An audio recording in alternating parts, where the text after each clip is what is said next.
एक बार फिर से मिडिल ईस्ट में तनाव बढ़ गया है। ईरान ने बड़ा हमला किया इजराइल के कई शहरों पर। ऐसे में सीज फायर टूट चुका है और एक बार फिर से जो फायर मोड है वो मिडिल ईस्ट में शुरू हो गया है। मिडिल ईस्ट में एक बार फिर से बारूदी चिंगारी नजर आ रही है। ईरान ने इजराइल पर हमले की शुरुआत की और उसके बाद इजराइल ने भी ईरान की जमीन पर बम बरसाए, तेहरान में धमाके शुरू कर दिए। जिसका डर था वही हुआ। मिडिल ईस्ट एक बार फिर बारूद की चिंगारी से दहल उठा। ईरान ने इजराइल पर हमले की शुरुआत की, जिसके बाद इजराइल ने भी ईरान की जमीन पर बम बरसाए और तेहरान में धमाके शुरू कर दिए।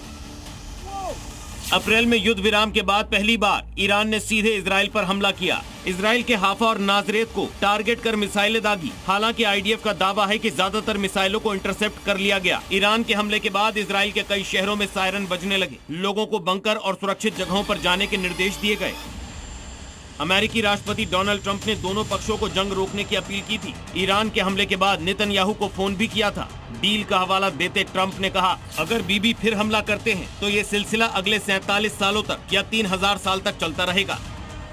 इस बीच अमेरिका के राष्ट्रपति ट्रंप ने ईरान को भी संदेश दिया था। ईरान से अपील करते हुए ट्रंप बोले, तुमने अपनी मिसाइलें चला दी, अब काफी है, बातचीत की मेज पर लौटो और समझौता करो। लेकिन ट्रंप की किसी भी अपील का कोई असर नहीं हुआ। चंद घंटों बाद इजराइल ने ईरान के शहरों पर बम बरसाकर इस जंग को और बढ़ा दिया और दुनिया के सामने एक बार फिर नया संकट खड़ा कर दिया। अब सवाल ये है कि अचानक इस जंग की शुरुआत क्यों हुई? तो इसका जवाब है हिजबुल्लाह, जो लेबनान में ईरान का प्रॉक्सी है और इजराइल का कट्टर दुश्मन। इजराइल ने पहले बेरूत में ताबड़तोड़ हमले की, हिजबुल्लाह की गोलीबारी का जवाब दिया, जिसके बाद ईरान भड़क गया और इजराइल को जवाब देने की धमकी दी। ईरान ने दो टूक कहा कि अगर बेरूत में हमले जारी रहे तो दुश्मन को कुचल देंगे। इजराइल नहीं माना तो IRGC ने हमले शुरू कर दिए। दोबारा शुरू हुई ईरान और इजराइल की इस जंग को रुकवाने की पूरी कोशिश की जा रही है, क्योंकि दुनिया 39 दिन की जंग का हश्र देख चुकी है। लेकिन ईरान अपनी मिसाइलों से इजराइल के शहरों को दहला रहा है। तो उधर इजराइल ने भी तेहरान में हमले शुरू कर इस जंग को और खतरनाक बना दिया है, यानी मिडिल ईस्ट फिर से जल रहा है। ब्यूरो रिपोर्ट, जी मीडिया। पीओके में प्रदर्शनकारियों पर गोलीबारी के विरोध में सड़क पर लोग उतरे हुए हैं। तो बड़ी खबर है, पीओके में शहबाज मुनीर के खिलाफ लोग विरोध कर रहे हैं। प्रदर्शनकारियों ने पाकिस्तानी सेना को यहां से खदेड़ दिया है। मुनीर सेना के अत्याचार के खिलाफ जबरदस्त प्रदर्शन इस समय चल रहा है। गोलीबारी में 100 से ज्यादा लोग मारे गए हैं। पीओके से ये बड़ी जानकारी। गोलीबारी के विरोध में सड़क पर लोग उतरे नजर आए। 100 लोगों को गोली लगी है, ये जानकारी मिल रही है। पीओके में शहबाज और मुनीर के खिलाफ लोगों का हल्ला बोल। तो पाकिस्तान ऑक्युपाइड कश्मीर में बगावत बुलंद हो गई है और इस तरह से पाकिस्तानी फौज को खदेड़ा जा रहा है। तस्वीरें आप देखिए, इन 7 तस्वीरों के जरिए आप समझ सकते हैं पाकिस्तान ने जिस तरह से कश्मीर के हिस्से पर अवैध कब्जा किया हुआ है। अब आम कश्मीरी ही पाकिस्तानी सेना को यहां से दौड़ा दौड़ा कर भगा रहे हैं। पाकिस्तान में पुलिस की गाड़ियों का क्या हश्र हो रहा है, ये जरा देखिए।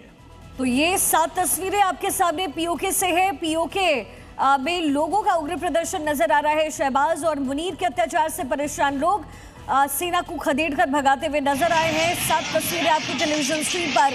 भारी गोलीबारी हुई है जिसमें 100 लोगों के मरने की जानकारी भी मिल रही है। तो एक तरफ पाकिस्तान ऑक्युपाइड कश्मीर में मुनीर गलत तरीके से चुनाव करा रहा था, बंदूक की नोक पर लोगों का दमन किया जा रहा था, उनके अधिकार छीन कर। और ये तस्वीर आप देखिए, सड़क पर आग लगा दी गई है। सड़कों पर कश्मीरियों ने मोर्चा संभाल लिया है।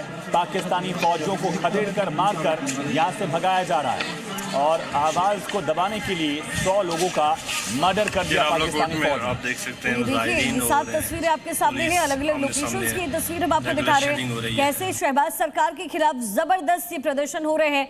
मुनीर के खिलाफ ये जबरदस्त प्रदर्शन पीओके में हो रहा है। पाकिस्तान ऑक्युपाइड कश्मीर, ये पूरा एरिया जहां पर पाकिस्तानी सेना का विरोध जनता लंबे समय से करती हुई आई है। पाक सेना का विरोध यहां पर जबरदस्त तरीके से चल रहा है। पाक सेना को खदेड़ती हुई ये भीड़ नजर आई, यहाँ की आवाम नजर आई है। तो 2 तस्वीरों के जरिए आप समझ सकते हैं, एक तरफ लगातार विरोध की आवाज तेज हो रही थी, लोग सड़क पर उतरकर नारे लगा रहे थे, नारेबाजी करते हुए पाकिस्तानी सेना को वापस खदेड़ रहे थे।